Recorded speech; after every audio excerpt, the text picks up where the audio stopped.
What's going on, guys? My name is Wade with TechDaily, and in this video, we are checking out the Samsung Galaxy A22. Now, some of you guys might be thinking, wait, didn't we see this phone already? Well, kind of. We saw the A22 5G. This phone is the A22 4G LTE model, and beyond the different network capabilities, this phone also has different specs, a different design, different features. It's just a totally different phone altogether. And I know that only adds to the confusion with the very overcrowded A-series lineup this year, but hopefully I can shed some light and give you some insight into what this phone is all about so you can compare it to the rest. I'm gonna go over everything you need to know about the A22 in this video, but first things first, let's just go ahead and quickly unbox this thing and see what all comes inside the package when you buy one. Cutting into the stickers and sliding off the lid, the first thing we see is the phone itself. And this A22 sorta kinda looks like the other A-series phones, but we'll take a closer look at that in just a second. Digging a little deeper inside the box, you'll see we also get an included USB-C cable and standard 15-watt USB wall plug, which is the fastest charging speeds this phone supports. And inside the lid of the box, you also get a small little cardboard packet with the SIM ejector tool stuck to the outside, and inside there's just a small stack of paperwork. No case for this phone, no earbuds, no other accessories included here. So with all that stuff out of the way, here is the new Samsung Galaxy A22 once again. Now, I got mine in black, obviously. It's also available in white, mint, and violet, all colors we've seen before with the A-series lineup. And right off the bat, like I said, this phone seemingly looks like some of the other budget Samsung devices we've reviewed already, but for whatever reason, once again, this A22 has various little changes and differences that make it,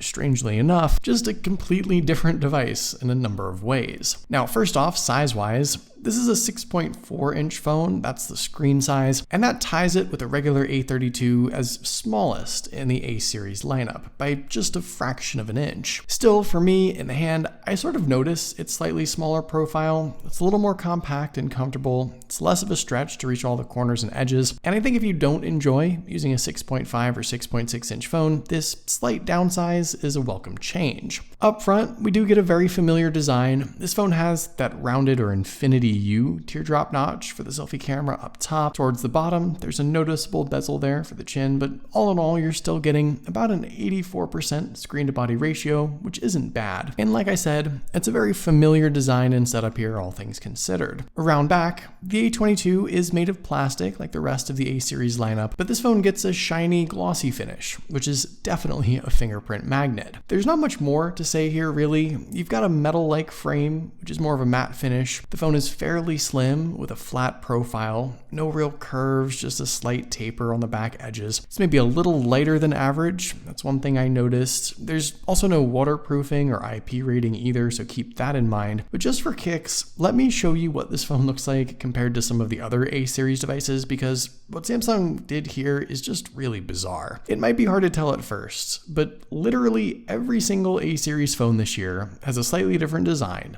different camera layout, and different material finish. Here's the A22 4G LTE and the A22 5G side by side. Like I said, different sizes entirely, different front display designs, different specs, different plastic finish, just totally different phones. Here's the A22 with the A32. Obviously, the shiny plastic is sort of the same, but the camera modules are widely different. The A42 has a 2020 design and form factor, so it's a little unfair, but I still wanted to at least show you that. And the A52 has a different camera setup again, but a matte finish here around back instead. And obviously, all these phones are slightly different sizes too, 6.4 inches, 6.5 inches, 6.6 inches. Their curves and edges and look and feel are all just a little bit off. It's just so crazy to me how Samsung made like 6 or 7 A-series phones that all have random differences that don't coincide with the number scheme or feature set or price. I really just don't get it at all. Tangent aside, taking a closer look at everything else, on the left side, the A22 has a SIM and SD card slot. On the right, the usual volume buttons and power button, which doubles as your fingerprint sensor. Down below, the headphone jack is still there, alongside the USB-C port and single speaker setup. And around back, a quad lens camera setup, which I'll talk more about towards the end of this video. So jumping back to the speaker really quickly, like I said, just the single downward firing external speaker here. And it sounds, in my opinion, like all the other budget A-series devices. It's certainly loud enough. I don't think there's anything special or different. And here's a quick sample so you can get an idea.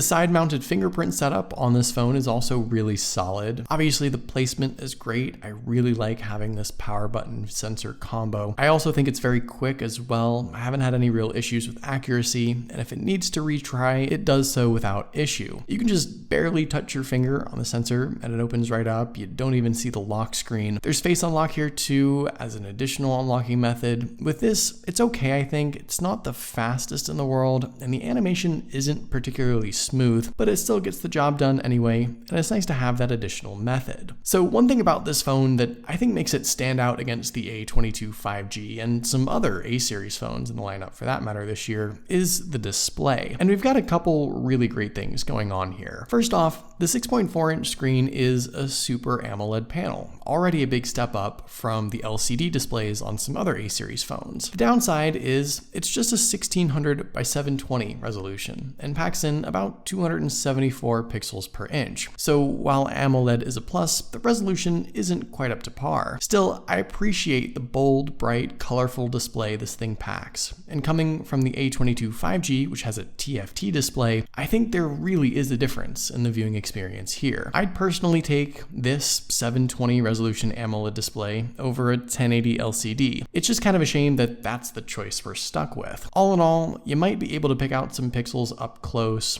and if you're picky about that, there are better options out there. But considering where this phone is positioned in the A-series lineup, I think there's still a whole lot to like with the viewing experience. Beyond that, this phone also offers a 90Hz refresh rate, which I think just adds even more to the user experience in particular. Not only does this phone look great, but it feels very fast and responsive with that 90Hz mode enabled. And for a more affordable device like this, it's really a great add-on. I know a lot of phones nowadays, even sub $300 devices like this one, are getting 90Hz. So it's not a huge deal anymore, but it's still a worthwhile addition and something I think a lot of people will appreciate. Inside, this phone is powered by the familiar MediaTek Helio G80 processor. It's an upper mid-range chipset that's also found in the regular A22, the Redmi 9, and some other devices. You can spec this phone out with 4 or 6 gigs of RAM and 64 or 128 gigs of internal storage, and I think in general, spec-wise, there's definitely enough to work with here. Here are the Geekbench scores, so you can get a numeric value for comparison's sake. Now, on the one hand, this is still a sub $300 smartphone, so power users might not be able to get the most out of it, but at the same time, I think for the price, you get a lot of bang for your buck, especially considering there are supposedly higher-end phones, like the A32, like I said, with this same processor setup that are more expensive. The phone feels fast and fluid. Mine has 6 gigs of RAM,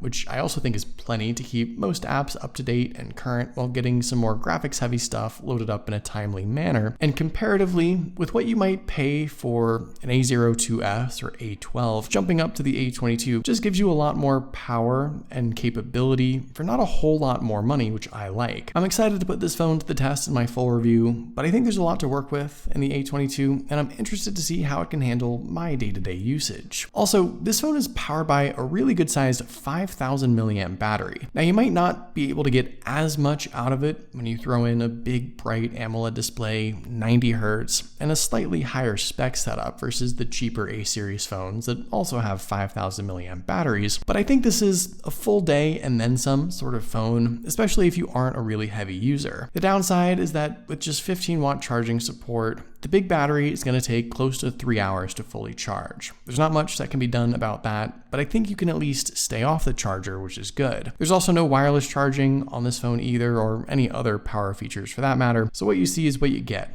A nice big battery, but one single slower than average charging setup. Finally, let's talk about all those cameras around back. And this is one more area where I think this phone offers better than average capabilities. Spec-wise, the main lens is a 48 megapixel shooter. There's a very useful 8 megapixel ultra-wide lens as well, a not so useful 2 megapixel macro lens, and a familiar 2 megapixel depth sensor. Up front, the selfie camera is a 13 megapixel shooter, and inside the camera app, you'll find, I think, a nice balance of shooting modes and features that previous cheaper A-series phones might have lacked, like pro controls for for manual shooting, slow-mo video, hyperlapse, night mode. The ultra-wide, like I said, is great, and you also have 10 times digital zoom. There's also optical image stabilization for video here as well, which is a particularly nice add-on for a phone like this. And best of all, with just some quick sample shots here, I think there's a lot to like with the actual results. With the selfie camera, while it's maybe a little more pale than I like, there's not much more to complain about. It's crisp, it's very detailed, there's no obvious skin smoothing, it's a relatively balanced shot that I think looks better than average. With a portrait shot, it's the same story here. It's sharp, there's tons of detail, no real color issues, nice separation of the subject and background, just a surprisingly good looking picture from a phone like this.